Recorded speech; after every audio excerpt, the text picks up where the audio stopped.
বাংলাদেশের রাজনীতিতে আওয়ামী লীগের সমস্ত কর্মকাণ্ড নিষিদ্ধ করা হয়েছে। সন্ত্রাস বিরোধী আইনে এটা করা হয়েছে। এর মানে হচ্ছে আওয়ামী লীগকে একটা সন্ত্রাসী দল ধরে নিয়ে তার কার্যক্রমকে নিষিদ্ধ করা হয়েছে। এটা খুবই আনন্দের সংবাদ, বাংলাদেশের সমস্ত মানুষের প্রাণের চাওয়া। এখন আমি একটু আলোচনা করার চেষ্টা করব যে এই নিষিদ্ধ হওয়া থেকে আসলে কার লাভ কার ক্ষতি হলো, এটা রাজনৈতিক ভিত্তিতে কোন দলের লাভ কোন দলের ক্ষতি। তো যদিও আমি দল নিয়ে কথা বলছি, কিন্তু আপনারা মনে রাখবেন যে হাসনাত আবদুল্লাহর ডাকে যমুনার সামনে কিছু মানুষ জড়ো হয়েছিল, পরে শাহবাগে এসছে। সেখানে জামায়াতের নেতৃবৃন্দ ছিল, বিএনপি ছাড়া প্রায় সমস্ত দলের নেতৃবৃন্দরাই সেখানে গিয়েছিলেন একটাই দাবিতে যে আওয়ামী লীগকে নিষিদ্ধ করতে হবে। The point to be noted, মানে যে পয়েন্টটা আপনাদের মনে রাখতে হবে সেটা হচ্ছে কোনো দল ওখানে যায়নি, এনসিপি যায়নি, হাসান আবদুল্লাহ গিয়েছে, জামায়াত ইসলামী যায়নি, তাদের নেতৃবৃন্দ গিয়েছে। তাদের দলীয়ভাবে অংশগ্রহণ এখানে ছিল না, ছিল ব্যক্তি অংশগ্রহণ। এবং তারা টানার চেষ্টা করেছিল বিএনপিকে দলীয়ভাবে, যদিও তারা নিজেরা গিয়েছিল ব্যক্তিগতভাবে। বিএনপি খুবই সাবধানতার সাথে, সতর্কতার সাথে এবং খুবই বুদ্ধিমত্তার সাথে এই পরিস্থিতিকে মোকাবেলা করেছে।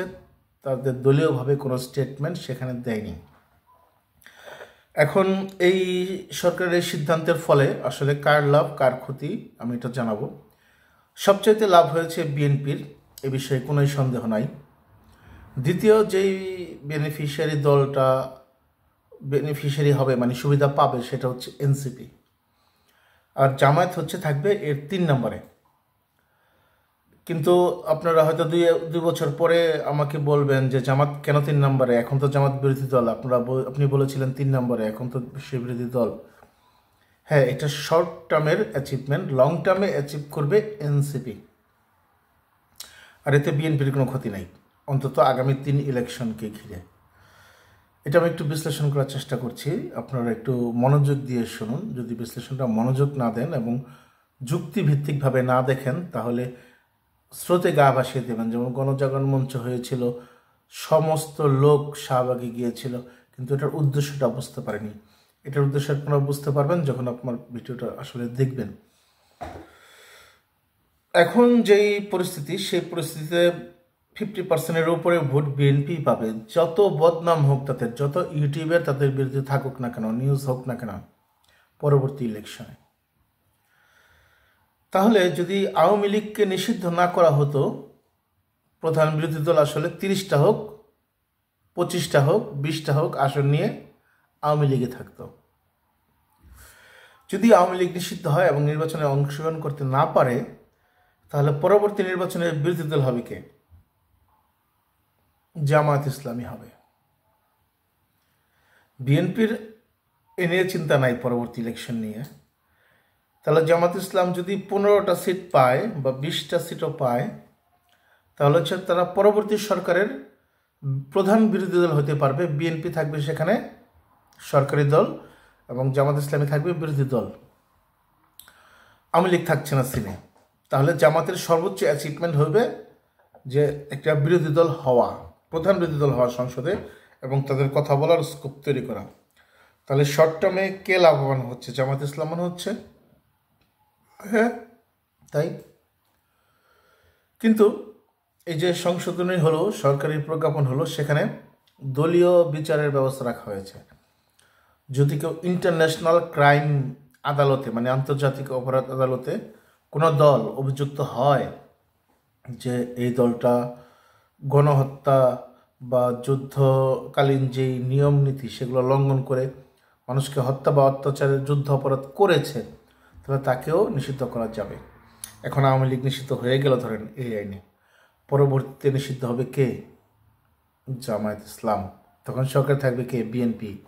এই যে সংশোধনী হলো, আজকে যে প্রজ্ঞাপন হলো, সেই প্রজ্ঞাপনের অনুসারেই জামায়াতকে ট্রাইব্যুনাল থেকে নিষিদ্ধ করা হবে।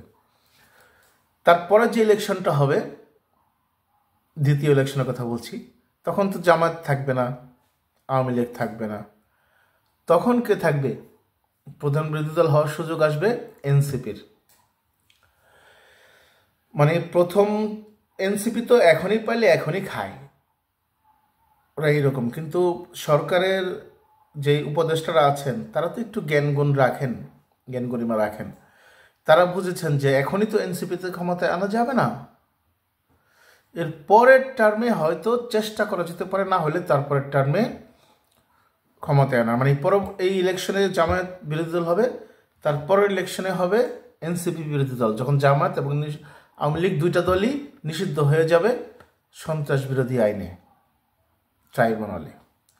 তাহলে এনসিপির একটা সুযোগ আছে, হ্যাঁ আছে, ইতিহাস আছে এরকম, মালদ্বীপ শ্রীলঙ্কা যে একদম জিরো থেকে হিরো হওয়ার ইতিহাস আছে। কিন্তু এখনকার যে প্রেক্ষাপট, এই ইলেকশন নিয়ে এনসিপিও ভাবছে না, বিএনপিও ভাবছে না, ভাবছে একটু জামায়াত ইসলাম কীভাবে তারা এই ইলেকশনটাতে প্রধান বিরোধী দল হতে চায়।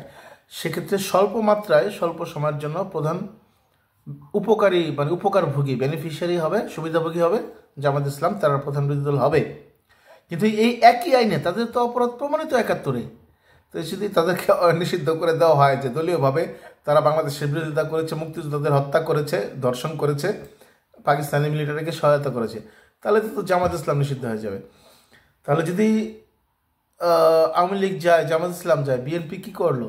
এক ঢিলে দুইটা পাখি মারলো, কিন্তু নিজেই গুলি করলো না, মানে নিজেই শাহবাগে যায় নাই আওয়ামী লীগকে নিষিদ্ধ করার জন্যে। তাহলে জামাত গেল, এনসিপির একটা সুযোগ থাকলো। আগামী ইলেকশনে এনসিপির কোনো জায়গা থাকবে না, কারণ আপনি যদি বলেন, আচ্ছা আপনাকে সহজ উদাহরণ দিই, খালেদা জিয়া যে 5টা আসন থেকে দাঁড়ান, সেখানে এনসিপির কেউ পাশ করবে? করবে না। আমি যেই জেলা থেকে এসেছি মুন্সিগঞ্জে, সেখানে 4টা ডিস্ট্রিক্ট 4টা আসন ছিল, এখন 3টা করা হয়েছে। সে 3 আসনে এনসিপির ভোট আছে? নাই। জামাতের ভোট নাই, বিএনপি। তাহলে এনসিপি যদি একটাও সিট না পায় সামনের আসনে, সামনের ইলেকশনে, তবুও তাদের সুযোগ থাকবে একটু নির্বাচনে, মানে পলিটিক্যাল মাঠটাকে গরম করে রাখার ছাত্র শক্তি দিয়ে। সেই গরম করে তারা পরবর্তী নির্বাচনে কিছু আসনকে ক্লেম করতে পারবে। তখন কি হবে? জাতীয় পার্টি আওয়ামী লীগের সাথে গেছে, আর জামায়াত ইসলাম যদি নিষিদ্ধ হয় সন্ত্রাস বিরোধী আইনে, এনসিপি ছাড়া আর কেউ নাই। তখন এনসিপি 20টা হোক 30টা হোক আসন নিয়ে প্রধান বিরোধী দল আসনে বসতে পারবে। এনসিপির রাজনীতি শুরু হলো তখন। এইগুলো যে দেখছেন মাঠের রাজনীতি, এগুলো তো আসলে রাজনীতি না, এগুলো তো অনেকেই করে আসছে ছাত্র জীবনে, আপনারা নিজেরাও দেখছেন। এইগুলো রাজনীতি না। যদি একটা আসন না থাকে, তাহলে এই ইলেকশনে জামায়াত, তারপর ইলেকশনে এনসিপি হবে বিরোধী দল, সে আসন হতে পারে 10টা 20টা 30টা, যাই হোক না কেন। তার পরবর্তীতে এনসিপিটাই হয়ে উঠবে প্রধান শক্তি, প্রধান বিরোধী দল বাংলাদেশের। তাহলে লাভটা কার? এনসিপির। জামাতের একটা সীমিত সময়ের জন্য লাভ, তারা একটা বিরোধী দল হবে আগামী সংসদে, তারপরে তারা সন্ত্রাস বিরোধী আইনে পাকিস্তানের সহায়তা করার জন্য, বাংলাদেশের মা বোনদের ধর্ষণ করার জন্য, ধর্ষণের সহযোগিতা করার জন্য, এবং ৭১-এ মানুষকে মেরে বদ্ধভূমিতে দাফন করার জন্য তারাও নিষিদ্ধ হবে। তাহলে জামায়াত সাময়িকভাবে প্রথমে লাভবান হবে, তারপরে আউট হয়ে যাবে। এনসিপি পরবর্তীতে প্রধান বিরোধী দল হয়ে বিএনপির সাথে জোর করে সংসদে জোর গলায় কথা বলতে পারবে, আপনি এটা করছেন ঠিক না, এটা ঠিক না, আমরাও এটাই চাই যে এনসিপি একটা জায়গায় আসুক। আর বিএনপির লাভ কি লস কি জানেন? বিএনপি খুবই বুদ্ধিমান দল।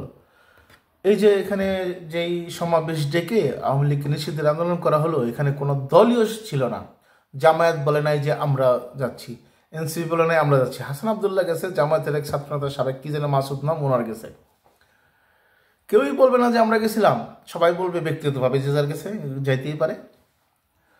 বিএনপি বলবে যে আমরা তো দলীয় কোনো নিষিদ্ধ করার পক্ষে ছিলাম না, কিন্তু আপনারাই গিয়েছিলেন যারা কিনা সন্ত্রাস বিরোধী আইনে কোনো অপরাধ করেছেন, মানুষ আত্মসমর্পণ করার পরে হত্যা করেছেন, সেই আইনে তো আপনারা নিষিদ্ধ হবেন, জামাত হয়ে যাবে। এনসিপিরও হওয়ার সম্ভাবনা আছে, কারণ তারা অনেক পুলিশকে ধরে উল্টো করে ঝুরিয়ে হত্যা করেছিল, এবং এখনও তারা বিভিন্ন জায়গায় মত তৈরি করে মানুষকে হত্যা করেছে।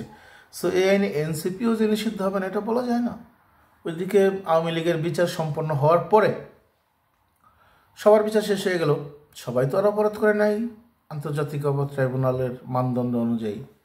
তখন যারা অপরাধ করে নাই তারা রাজনীতি করতে চাইলে কে বাধা দেবে? এই প্রকল্প তো এটাই ছিল যে তাদের বিচার না হওয়া পর্যন্ত তাদের কার্যক্রম স্থগিত। যখন বিচার সম্পন্ন 10 বছর পরে, তখন তারা ইলেকশনে আসবে। তখন ইলেকশন আসলে তারা প্রধান বিরোধী দল হবে, তখন এনসিপিও আউট হয়ে যাবে। এবং এনসিপির এই যে পুলিশ ঝুলিয়ে মারা বা যেই এখনকার যে মব সৃষ্টি করে মোহাম্মদপুর সব জায়গায় মানুষগুলোকে মারা, এগুলোর বিচারে তারাও নিষিদ্ধ হয়ে যেতে পারে। সো বিএনপিকে যারা এখন বলতেছে যে এই আন্দোলনে যুক্ত না হয়ে বিএনপি ট্রেন ফেল করেছে, তারা মিস করেছে, তারা ভুল করেছে, তারা বাতিল হয়ে গেছে, তারা যে রাজনীতি নষ্ট হয়ে গেছে, তারা আসলে কি জানেন? তারা ইন্ডিয়া এবং আওয়ামী লীগের দালাল। তারা ইন্ডিয়ার বিরোধিতা করে, আওয়ামী লীগের বিরোধিতা করে, এটা দিয়ে মানুষের মনোভাব নেওয়ার চেষ্টা করে যে তারা মানুষের পক্ষে, আওয়ামী লীগ এবং ইন্ডিয়ার বিপক্ষে।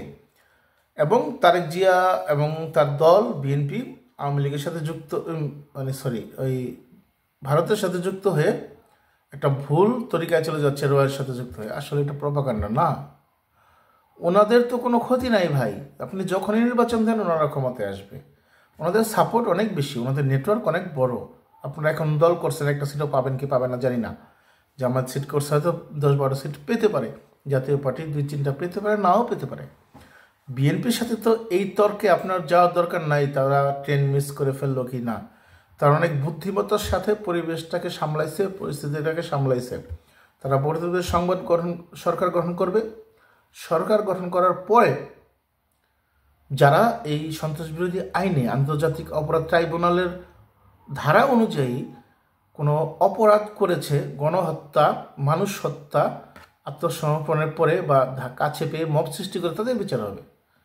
তাহলে লং টার্মে সবসময় বিএনপির কোনো ক্ষতি নাই, সে সবসময় লাভবান। শর্ট টার্মে লাভবান জামাত, সেকেন্ড টার্মে চাইলে বিএনপি তাকে বাদ দিয়ে দিতে পারে।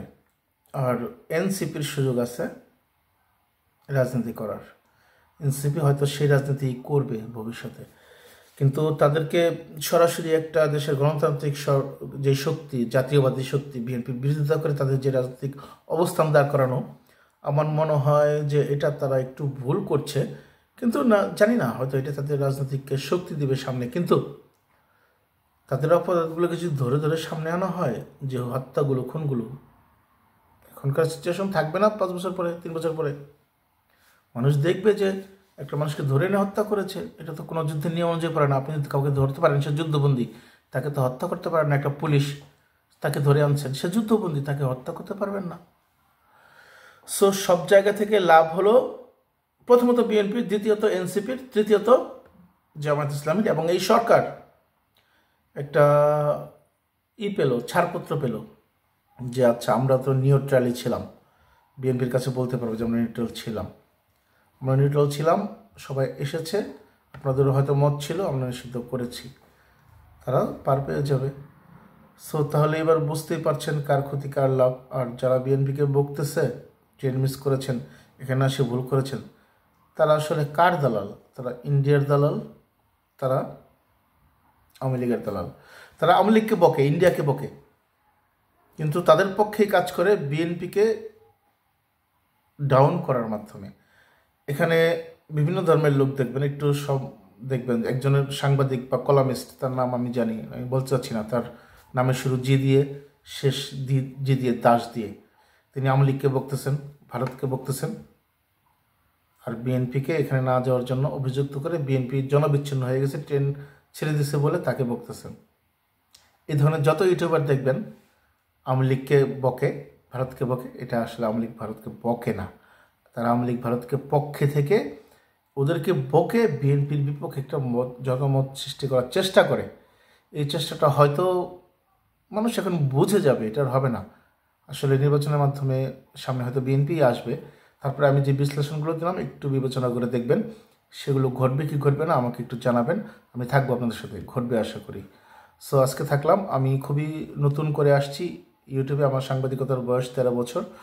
যদি আমার চ্যানেলটাকে একটু সাবস্ক্রাইব করেন এবং লাইক কমেন্টস করেন, তাহলে হয়তো আমি রিচ করতে পারবো, কিন্তু চাচ্ছি না আপনাদের কাছে। যদি আপনাদের মনে হয় যে করবেন তাহলে করতে পারেন। আজকের জন্য বাই বাই, আল্লাহ হাফেজ।